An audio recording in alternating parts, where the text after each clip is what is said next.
Good morning, everyone. My name is Zuri Houston. I'm a strategic communication student at Morgan State University, and it's my pleasure to introduce and to talk to today with Professor Meta Faria of Morgan State University, and feel free to introduce yourself. Good morning. I'm happy that I am on your program. I am Professor Getachew from the Department of Political Science. Thank you so much for talking with me today and joining us. So I have a couple of questions for this very interesting election that's been occurring. So my first question would be, how do you think that the election will affect politics overall?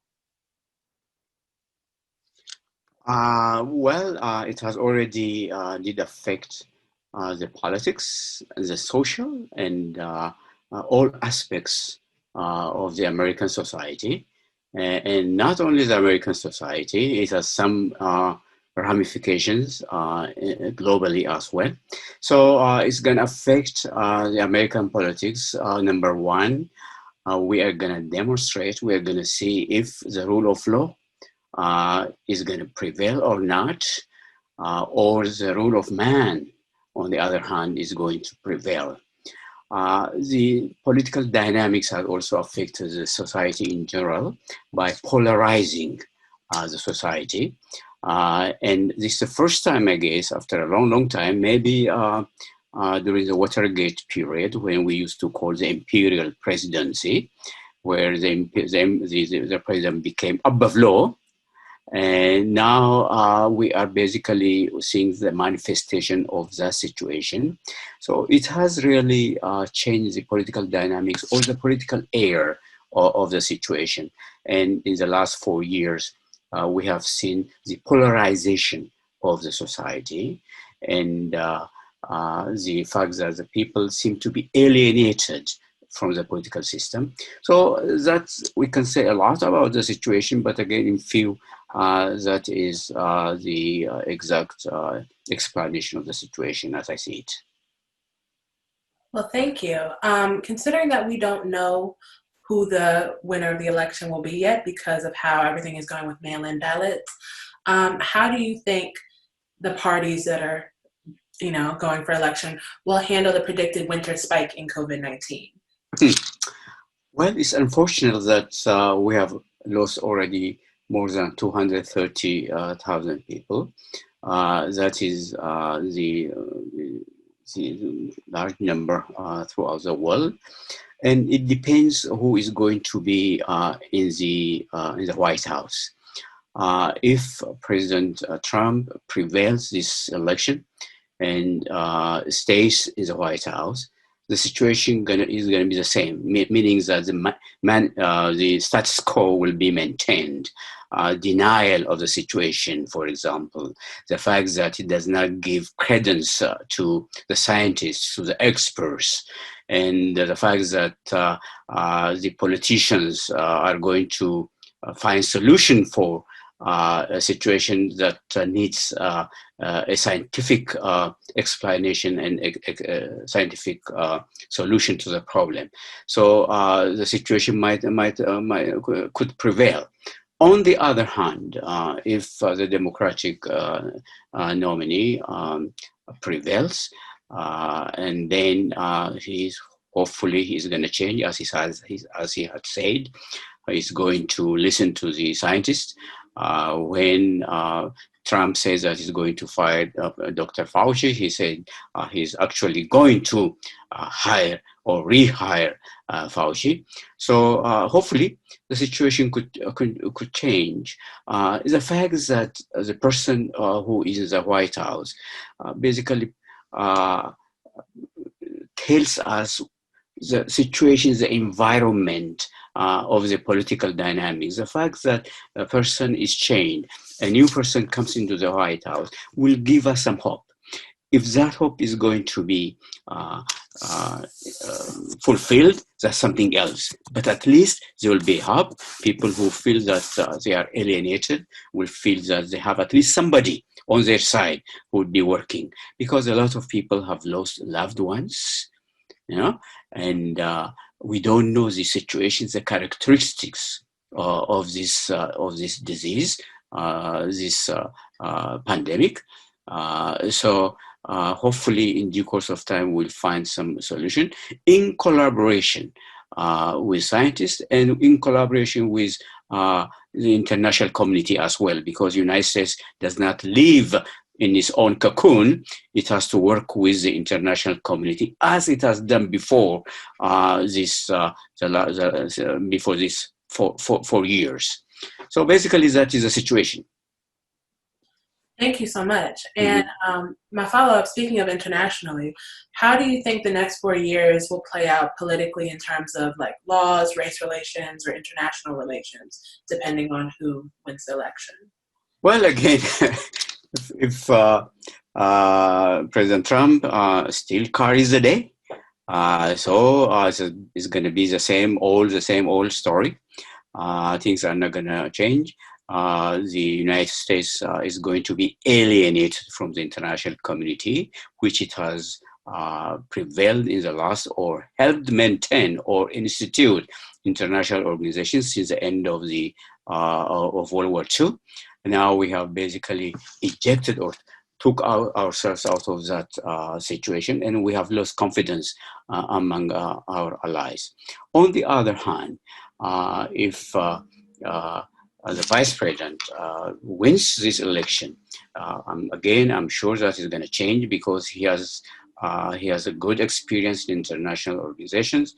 The rule of law will prevail, and he will create some confidence in the international community. Mind you, in the last 4 years, different regions of the world, Europe basically lost faith in the alliance with the United States. African countries have been alienated. Actually, the president at one time indicated that some of these countries are shitholes. I'm sorry, that's not my word. That I is the recall. word, and I'm not supposed to say this in public, but that is the word he said. We have to call a spade, and that's the situation. The international communities, international political environment is basically poisoned, so to say, and then we will have some kind of sanity and the American people and the American government will hopefully regain the prestige and the honor is used to garner from the international community. So basically, that will be the way I see it. Thank you. And unfortunately, that is the language that's used by the current sitting president. So it's understandable that, like you said, call a spade a spade. Yes. So Yes. my next question would actually be about taxes. Mm-hmm. So taxes have been a huge conversation over the entire course of this election. Mm-hmm. And as Mm-hmm. such, how do you think taxes will change due to the person who will sit in office? Well, the way it is now under President Trump, it seems that those people who are making money a lot are paying less money, less federal taxes. For example, in his case, paying only $750, and so that's not going to be the way to go in the future. There needs to be this implementation of progressive taxation, where those who earn more, make more money, pay more, and those the burden should not be on the poor people who earn less and pay more. The whole nature of taxation is to bridge the gap between the haves and the have-not, so that people will not be alienated. So there need to be a revisit of the situation, and those people who make money need to pay progressively. There need to be a bracket, of course. It is being used anyway.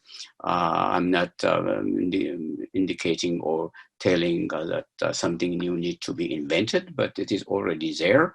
And then we need basically to make sure that those who make a lot of money nationally, internationally, should pay more. And those who earn less should not be burdened by this tax. So that is the way I see it. Thank you for your input on that. as it has been a huge topic across everything. mhm, mhm. And then my last question for you would be, in your professional opinion, what do you think the results of the election will indicate as far as how the American people are thinking and how America as a whole will operate? Was, as I mentioned earlier, the society is very much polarized. There is a sense of insecurity. You know, in the last year or so, about 17 million guns were sold. So people are very feeling insecure, and the belief in law and order by the president and by some judges basically alienate a lot of people. This Black Lives Matter is as a result of that. It's a response because of the fact that the institutions, racialized or racist institutions, basically are the ones who undermine and the fundamental rights, basic rights of especially minorities. And hopefully, this political, election will make a very positive decision. The outcome will be very positive, whereby the people who are very much marginalized will hopefully come to the center and find solutions for the problem. You know, what is happening in the United States basically determines the way in other societies as well. United States has a very noble cause, noble ideas, freedom of the individual, freedom of the press, of the speech, and all of that. And that basically is being undermined now.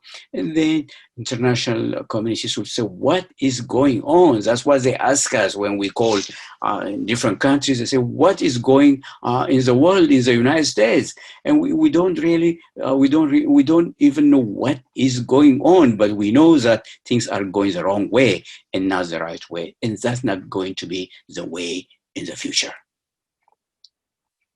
Thank you so much. Is there anything else you would like to share about the election, the 2020 election? Well, I basically say that I hope the result of this election will be positive and to the likings of the majority of the people, who basically are very much adamant in protecting their rights, and that's why 100 million people uh,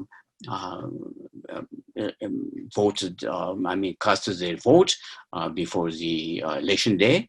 And that shows the enthusiasm and the galvanization of the society, because they feel that, they still feel that, and rightly so, they can change the situation through their vote. And hopefully we will see a new day tomorrow, and a new hope, and hopefully our people will come together, and we have to improve the situation and change the image that has been changed domestically and internationally as well. Well, thank you so much, Professor Dr. Metaferia, for joining me and having this conversation and providing some light to what's going on